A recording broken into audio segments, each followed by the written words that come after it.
on the beak of the Eagle at the top of the perimeter, shuffling over to her left. There you go, backdoor pass cut. to Jessica Freeman. Freeman now left side of the glass. See, I told you before there, Jonathan, they're overplaying on the wings. And you got to get, again, that's how you find a way. Again, good job by Jessica Freeman not giving up. Okay, I went to the wing, couldn't get open, then backdoor cut and got a little jumper off the left side. Herself in open space, they know that she won't shoot from beyond the arc, but now it'll be Rachel Williams on the left side. Williams down to Freeman. Freeman pull up from just inside the perimeter. Yeah. Three here. I think that would be huge if we can get a big three-pointer. Dinah Jones with their fourth as she checks out. Simone Sampson checks in for her. Morgan Jones now will inbound the ball. Jessica Freeman jumps into it on the right side. The bank is open. 19 for Jessica Freeman. They got to score here. Now, Tish Dixon's obviously an option too, but you know, Jessica Freeman's been the main one here in the second half. It's Hines with the ball now on the right wing. She jab steps and now kicks it to Freeman. Freeman now will turn around and come back behind the perimeter, standing on the S of the home of the Eagles script on the right side of the floor. 5 on the shot clock. Crossover. Jessica Freeman on the way. No good. Rebounded by Racquel Davis. Turn around. Can't get it to go. Pushed away by the iron. Rebounded by Tisha Dixon. Good.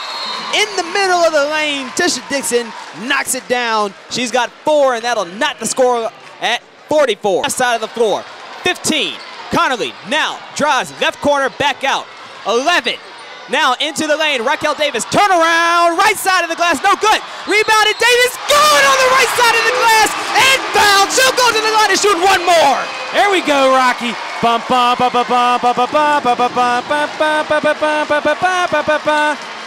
Into double figures. Racquel Davis with her 11th point of this ball game. 6.6 remaining. She'll go to the line and shoot one more. Wow, what a play by Rocky.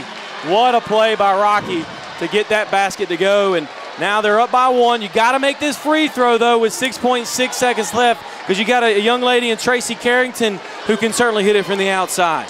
Davis steps to the line now, spins, goes through her free throw routine, dribbles, shot on the way, good! Wow, timeout Donald Beasley, listen to this place. Allowed to stand up now.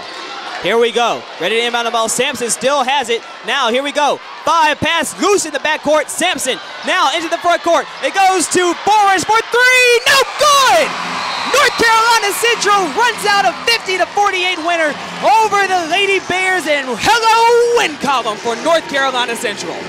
And I tell you what, gutsy performance by North Carolina Central here tonight. And again, you got to give credit to Coach Taylor and her staff, as again these young ladies did not give up. And they kept battling out there on the floor, and look what happened. Racquel Davis, let's start at the end. What a big play for you on the right block to convert in that layup, and the free throw to stretch out the lead to 2 and put the Lady Eagles in front to stay. Tell us a bit about that play. We went into the huddle, and we mapped out what we had to do. We just had to execute. Just execute what your role was, and that's what we did. Well, another game today that you guys were able to fight back in the second half. Tell us a bit about the heart of this team and how well they were able to pull together. It was a really a hard fight, because a lot of teams in other circumstances might have folded or just have panicked when being down by 10 points or so. But we took it one possession at a time, get a defensive stop, and then convert on offense. Get a defensive stop, convert on offense, and execute. 11 rebounds for you today, another good rebounding performance. What do you see out there that allows you to be such a great rebounder? We work on it every day in practice. We just find the body, box out, and push them back. And then after that, you just go for the ball, fight for it. Well, you guys finish out a 4-game homestand at 2-2, moved to 3-3 in conference now with this win. You go on the road on the Maryland swing this weekend, starting with Howard in our nation's capital. How do you feel going into that game? Like Coach said, we decided to keep fighting, keep working hard. Everybody get the win for NCCU. There was talk during the last game to not put so much pressure on Jessica, to have to bail you guys out with desperation threes. Was that going through your mind toward the end of the game when you guys were starting to let it slip away? We definitely know that it's not only one person's job on the team to score. So we made sure that by running the plays that we work on every day, they're things that we're comfortable with doing. Post players, post up. If you don't have it, kick it back out and try again to get the basket. There was no, I wouldn't say there wasn't pressure for Jessica to have to score, because it's something that she does naturally, but we definitely wanted to make sure that everybody chipped in so it wouldn't just be one person doing so. All All right, Jessica Freeman, 22 points for you today. You continue your trend of scoring in double digits. How are you feeling out there on the floor? I'm feeling pretty well. I'm confident in my team. We got the win. That's all that matters. I'm not really concerned about my individual performance. It's just we got to get the win. Well, your teammate, Racquel Davis, she had a big layup down there in the right block. How are you feeling in that play and going into it? I mean, I was so excited for her, but it's something that she can do. She can rebound. She can put it back. So I was excited for her, but that's her job. That's what she's very, very good at. So I was very excited for her.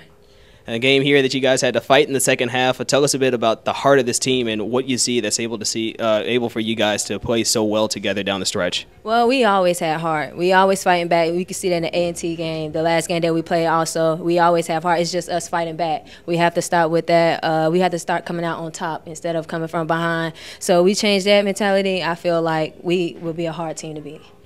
Howard University coming up, starting the Maryland swing this weekend. How do you feel going into that game? I feel very confident in my team, my coaches. I think we're going to get the win. Well, no, I know we're going to get the win, honestly. We just got to play our basketball, play Nccu basketball.